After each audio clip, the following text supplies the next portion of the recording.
नमस्कार, मेरा नाम आलोक है। आप लाइव देख रहे हैं। राजद सुप्रीमो लालू प्रसाद यादव आज दिल्ली रवाना हुए। देखिए, उनके दिल्ली जाते के साथ ही कई सारी चर्चाएं शुरू हुई हैं। हमारे साथ जर्नलिस्ट गैसो मौजूद हैं। महागठबंधन की कई बैठकें हुई, आपने देखा, फिर नाम रख दिया गया इंडिया।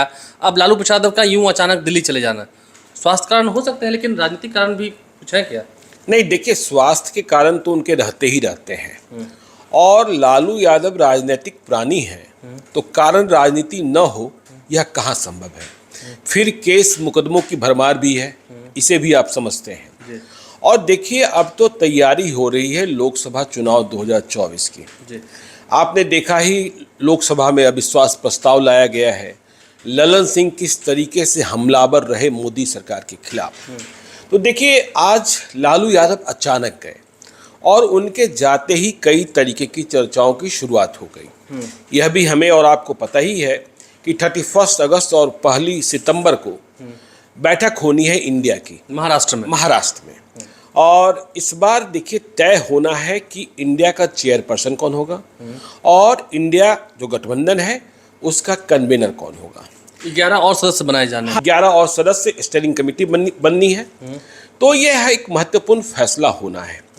अभी कुछ महीनों के बाद कई प्रदेशों में चुनाव है, मध्य प्रदेश, छत्तीसगढ़, राजस्थान, इन प्रदेशों में चुनाव है।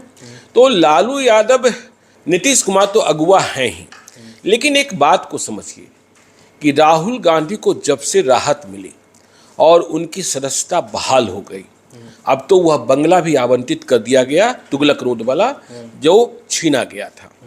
तो कांग्रेस में एक नई ताकत आ गई है और कांग्रेस को लग रहा है कि हम लीड कर सकते हैं।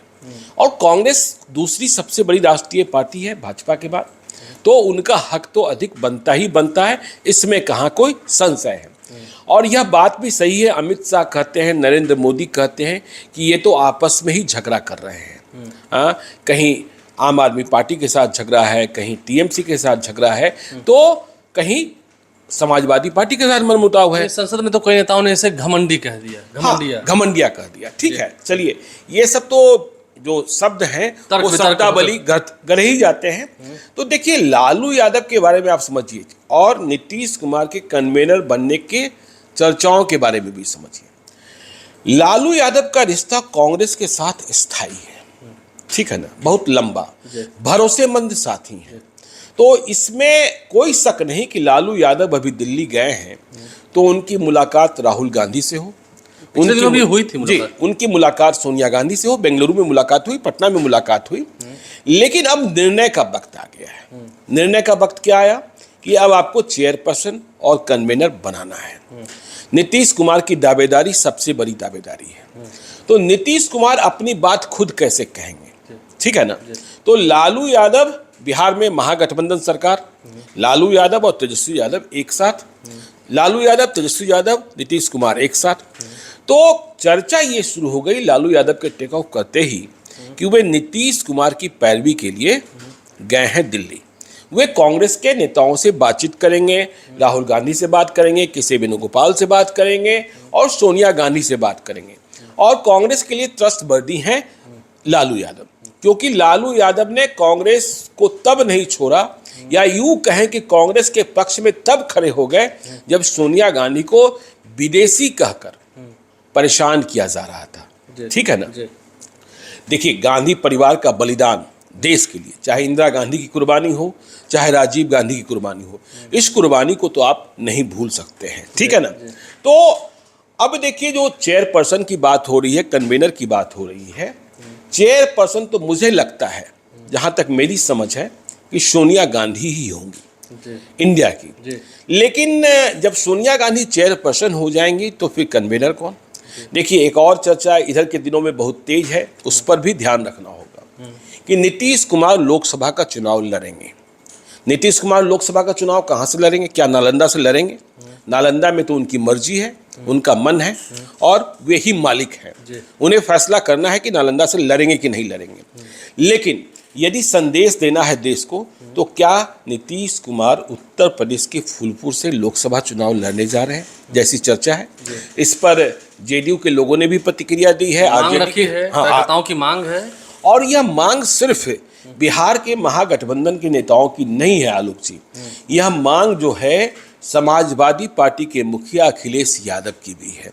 अखिलेश यादव भी चाहते हैं कि नीतीश कुमार उत्तर प्रदेश आए, क्योंकि उत्तर प्रदेश का जो सामाजिक समीकरण है, यदि यादव मुस्लिम मतदाताओं के साथ कुर्मी मतदाता जुड़ जाते हैं, देखिए चाहे कुछ भी हो, अनुप्रिया पटेल को बीजेपी को साथ लेना ही पड़ता है। तो ऐसी सूरत में यदि नीतीश कुमार फूलपुर जाते हैं लोकसभा चुनाव लड़ने, तो एक बड़ा संदेशा जाएगा। खैर, बहरहाल हम चर्चा कर रहे थे लालू यादव की दिल्ली यात्रा पर। तो देखिए, नीतीश कुमार के लिए कन्वेनर बनाने के लिए वहां जमीन तैयार की जाएगी। अब कौन कौन दावेदार हो सकते हैं? देखिए, अरविंद केजरीवाल भी चाहते होंगे।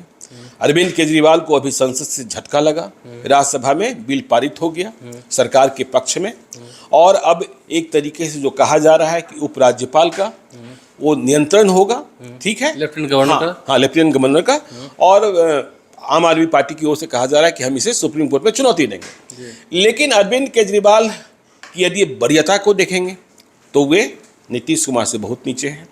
हाँ, ठीक है, अब 2 प्रदेशों में सरकार है आम आदमी पार्टी की, लेकिन तय ये करना होगा कि क्या मध्य प्रदेश में, राजस्थान में, छत्तीसगढ़ में कांग्रेस के उम्मीदवारों के सामने विधानसभा चुनावों के वक्त कांग्रेस के उम्मीदवारों के सामने आम आदमी पार्टी उम्मीदवार नहीं उतारेगी। पहले यही फैसला हो जाना है।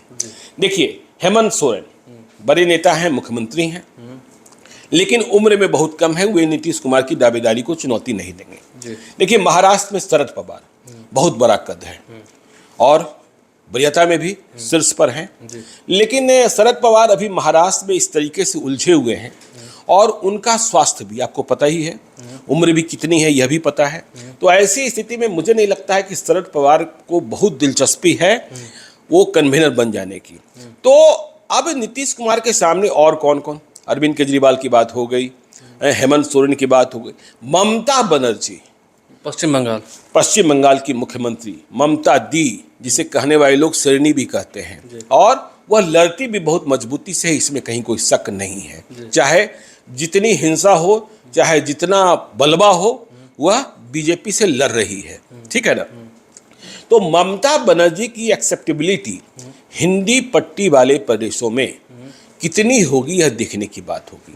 इसमें कोई शक नहीं कि पश्चिम बंगाल के चुनाव पर, लोकसभा चुनाव पर इंडिया की बहुत बड़ी नजर है, क्योंकि इंडिया को लगता है कि पश्चिम बंगाल का रिजल्ट 2019 की तुलना में बीजेपी को सदमा देने वाला होगा। कितना सच है, कितना झूठ है, क्योंकि देखिए, विधानसभा चुनाव में पश्चिम बंगाल में बीजेपी भले सरकार न बनाई हो, लेकिन 2 नंबर की पार्टी हो गई थी, और पैर किसके उखड़े थे? कांग्रेस के उखड़े थे, ठीक है ना। तो ममता बनर्जी भी लालू यादव का बहुत सम्मान करती हैं। आपने देखा ही कि जब ममता बनर्जी 23 जून को पटना आई थी, तो सबसे पहले लालू यादव से जाकर ही मिली थी, और लालू यादव का पैर छू लिया था, आशीर्वाद लिया था, और तेजस्वी यादव से, राष्ट्रीय यादव से, राबड़ी देवी से, सबों के साथ उन्होंने बहुत ही घनिष्ठता के साथ, तो सबके गिफ्ट लेकर आई थी। हाँ, सभी के लिए गिफ्ट लेकर आई थी, तोहफे लेकर आई थी। तो यह समझने की बात हुई अखिलेश यादव कन्वेनर बनने की रेस में नहीं है।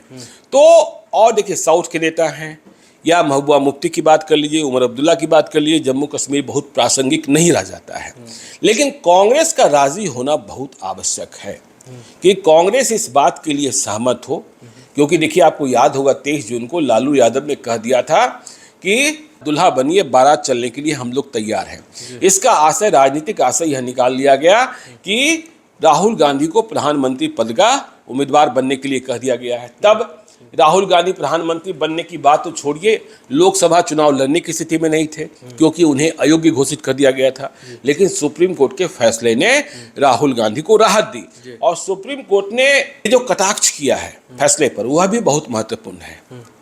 सुप्रीम कोर्ट ने कहा कि राहुल गांधी को जो मैक्सिमम सजा दी गई है, और जिस तरीके से सजा दी गई है, उससे यह संकेत होता है कि यह सजा सिर्फ इसलिए दी गई ताकि उनकी सदस्यता खत्म हो सके।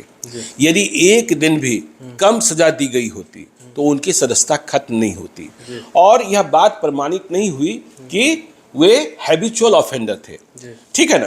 तो ये सारी स्थितियां, परिस्थितियां, लालू यादव का दिल्ली जाना, अब लालू यादव जब दिल्ली पहुंचे हैं तो वहाँ उनकी एक्टिविटी क्या होती है, किन से मिलते हैं, कौन लोग उनसे मिलने आते हैं, क्योंकि नीतीश कुमार कन्वेनर बनाने के पक्ष में वो भी हैं। जी बिल्कुल पक्ष में है। और 31 अगस्त 1 सितंबर को अब फैसला हो जाना है।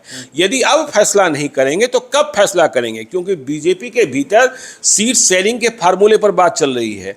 बीजेपी अपनी प्रदेश समितियों को मजबूत कर रही है, बीजेपी अपने प्रदेश अध्यक्षों को मजबूत कर रही है, तो फैसला तो इनको कर लेना है। यहाँ देरी हो रही है और जब तक फैसला नहीं होगा, देखिए बिहार की ही बात करें तो इंडिया आरजेडी और जेडीयू में कोई बहुत बड़ी अड़चन नहीं है सीट शेयरिंग में।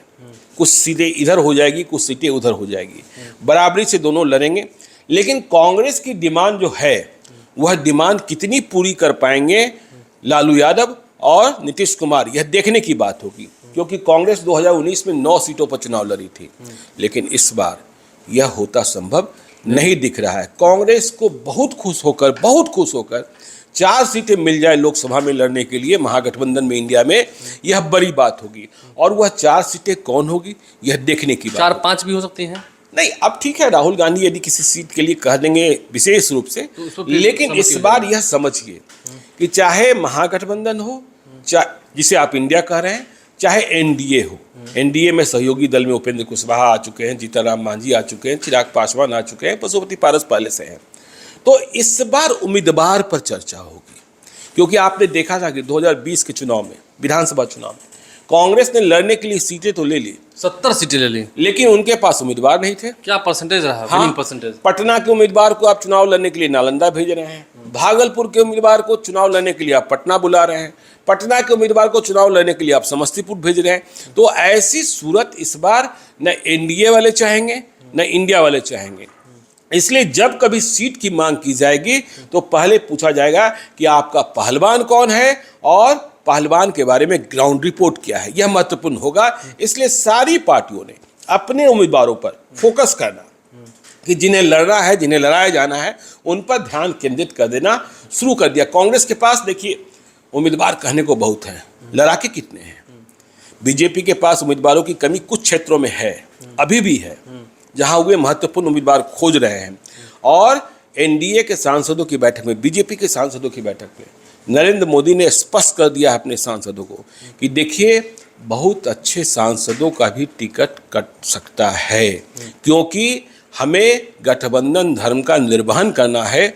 और गठबंधन धर्म के निर्वहन में यदि सीट ही हमारे पास नहीं रह जाएगी तो हम अपने अच्छे सांसद को टिकट कैसे देंगे। ठीक इसी प्रकार से उन्होंने यह भी स्पष्ट किया कि उम्र दराज जो सांसद हो गए हैं वे रिटायरमेंट के लिए तैयार रहें, लेकिन उन्हें रिटायर होकर बैठ नहीं जाना है। बीजेपी के जो उम्मीदवार होंगे उन्हें जिताने के लिए मेहनत करनी है और इसका पुरस्कार भारतीय जनता पार्टी भविष्य में देखेगी, कहाँ सामंजस्य क्या स्थिति है, क्या संभावनाएं हैं। तो ये सारी बातें चल रही है आलोक जी। और लालू यादव निश्चित तौर पर नीतीश कुमार के लिए फील्डिंग करते आपको दिल्ली में दिखाई पड़ सकते हैं, चाहे यह फील्डिंग गुप्त तरीके से हो, चाहे यह फील्डिंग खुलकर फील्डिंग करें या किसी भी तरह करें, लेकिन नीतीश कुमार संयोजक बने ये लालू यादव भी चाहेंगे। और लालू यादव अपनी बातों को मनवाना जानते हैं, लेकिन खैर फिलहाल जब उनको मानती भी है, कांग्रेस उनको मानती भी है। जब बात इंडिया की हो रही तो देखना होगा क्या सच में नीतीश कुमार संयोजक बनाए जाते हैं। अगर हाँ तो बेहतर है, अगर फिर नीतीश कुमार भी सोचेंगे। अब इस पर अलग से चर्चा करेंगे, लेकिन फिर नीतीश कुमार भी सोचेंगे, ये बात भी तय है। आप लाइव 6 के साथ बने रहे हैं, हमारे चैनल को सब्सक्राइब कर लें, साथ साथ फेसबुक पेज भी लाइक करें। इसके अलावा ट्विटर हैंडल पर लाइव 6 को फॉलो करें। धन्यवाद।